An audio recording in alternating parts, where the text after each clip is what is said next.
Resolutions versus goals. You know what? They're not the same thing. A resolution is really it's a thought, it's a mind process. It's, oh my god, I want to lose weight, or my god, I want to learn a new trade, a new skill. I want to save money. There's so many resolutions that people have every year, and they start the year with these resolutions, and then they wonder why didn't it work? What happened to my resolution? The reality is that the resolution failed because it didn't have a clear and actionable plan. It didn't have a goal. So the main difference between a resolution, which is an idea, which is a nice to have, and the reality of making it work is having a goal in place to make it work. So we talked about it the last time. I'm going to talk about it again, and it's really important. And that is your blueprint for success. To make this really happen is you have to have SMART goals in place. So what are SMART goals? Let's go over it again. Specific, define exactly what it is that you want. Measurable goals, determine how you're going to track their progress. You can't just say, I have this goal, I'm going to make it happen. You have to track your progress. It's so important.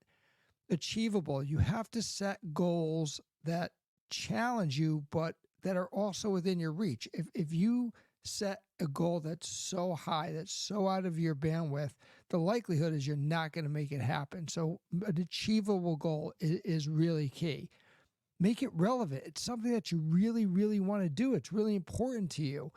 And then time bound. Give yourself a deadline for when you want that goal to happen, because if you don't set a deadline, everything's going to come in the way. Everything's going to get in the way of making it happen, and you're going to fail on your goal because you didn't have that time that you really have to prioritize things and make them happen. So it's really important that you have your goals, and then think about it this way. A resolution is a dream. A goal is a dream that has a plan that's laid out so that you know how you're going to get there. You're going to know how you're going to make it happen. Let's talk about what that roadmap is going to look like, right? Because you have to have that plan. We just talked about SMART goals and how important it is. So I want you to think about that goal, think about that resolution, and then reflect on what it means to you. Why is it important? Really come up with the essence. It could be, again, it could be losing weight. It could be saving money. It could be getting a new job. It could be a relationship. Understand what you really want to achieve, what that resolution is all about, why it's so important, and then start laying it out the way you want it to happen. Create your goals. We just talked about SMART goals. I've got a guide out there on setting up SMART goals. You can go out to the internet. There's so much about goal setting out there, but it's really functionally, it's really the key to making this all happen. Monthly check-ins, whether it's a check-in with yourself or it's a check-in with a partner or a spouse, whatever it is, be accountable. It goes back to the accountability of a SMART goal. If you're reporting on it, if you're talking about it, and you're working through issues with their SMART goals, you are much more likely to be effective in getting them done. We talked about progress. We talked about small steps, right? Having that timeline of making sure you're getting things done. When you have those milestones, and you're going to set milestones for yourself of, I want to get this goal done in 6 months. Well, you can't wait until the 6-month mark to kind of check in on yourself. Every month you should be checking in. Actually, every week you should be checking your goals. And I know maybe it sounds a little funny if it's a personal goal. Why am I checking in? Who am I checking in with? Well, you need to do that little check and say, hey, what's working and what's not? And where I am right now, can I really get to where I want to be in 6 months? And if the answer is no, you don't think you can, what's the plan? How are you going to work around it to make it happen? So when you're documenting those things and you have achieved something that's going to get you to that 6-month point, celebrate it. We always come down on ourselves and we're hard on ourselves when we don't make something happen. But what happens when you do? What happens when you want to lose 20 pounds and you've lost that first 5? Man, you better celebrate that and recognize that, hey, you know what? I am 5 pounds lighter than I was. I'm on my way to my goal. That's something to celebrate, because that turns into motivation. That turns into moving you forward in achieving what you want it is in your goals. So let's put it all together, right? So The resolution is really just it's a nice to have, but it's not a realistic nice to have. Taking that resolution, moving it into a goal, breaking down your goals into SMART goals. We can talk about SMART goals again, just as a reminder of what a SMART goal is. You put it all together, you start documenting what you're doing, you set time frames around it, you talk to people about what it is that you want to accomplish. Don't hold it back so that nobody else really understands, because that's where you're going to get some external strength, right? When you have people that understand what it is you're trying to achieve, and then you go out there and do it, and they see that effort that you're putting in, man, they are your cheerleaders. They are the people that are going to help you move it forward. So another key important part of goal setting is don't keep it to yourself. Make sure people know that this is what you're trying to accomplish. This is what you want to do. So let's pause here for a second and just talk about SMART goals again, right? Because it's really important. Specific, the first part of it, be specific in defining exactly what it is you want to achieve. Not a broad statement. It needs to be very specific on what you want to achieve. Measurable.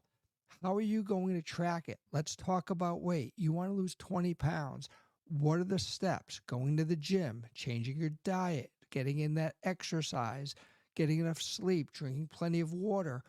All those steps that you need to accomplish to lose weight, you need to document that. You need to get that on paper. You need to make sure that they're achievable.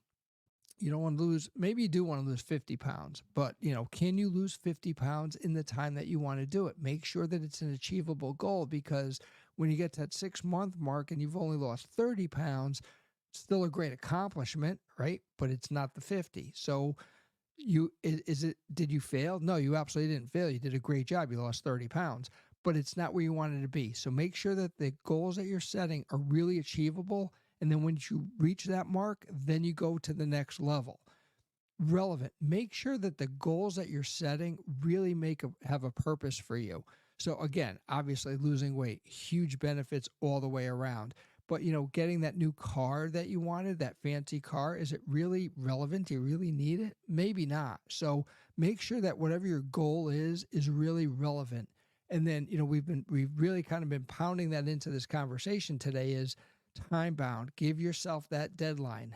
When do you want to accomplish this by? And SMART goals mean nothing if you don't have that time portion of it. That time component is really critical, because it's going to keep you on track. It's going to make sure that you achieve everything that you're working for. And so, for me, I think the most important things are the specificity of it, making sure that you really know exactly what that goal is. What are you really trying to achieve? What are the details of it?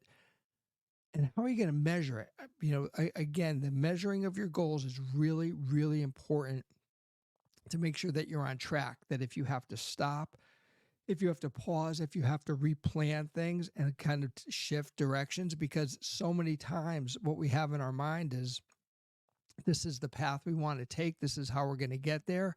Something breaks, something changes things. Well, you need to pivot, right? You just can't stop and say, oh, well, I tried, didn't work. Oh, well, what am I going to do?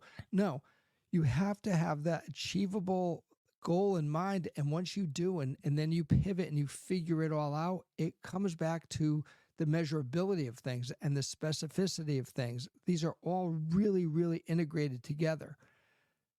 The relevance of the goal is huge, right? Why are you doing this? Like, you have to make sure that they have not only, it's kind of a long-term impact, and certainly losing weight is a long-term impact. So make sure that the goal that you're setting is relevant, and maybe it isn't even relevant just for you. It impacts other people.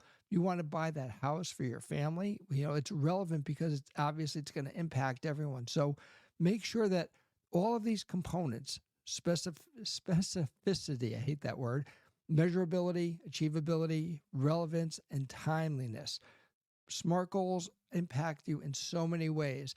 So again, when this time of year is coming around and you're thinking about a New Year's resolution versus a goal, the focus has to be not on the resolution, but on the goal. What do you really want to achieve? How are you going to achieve it? Let's get it done. Have a great day. I'll see you again tomorrow. Thanks, everybody.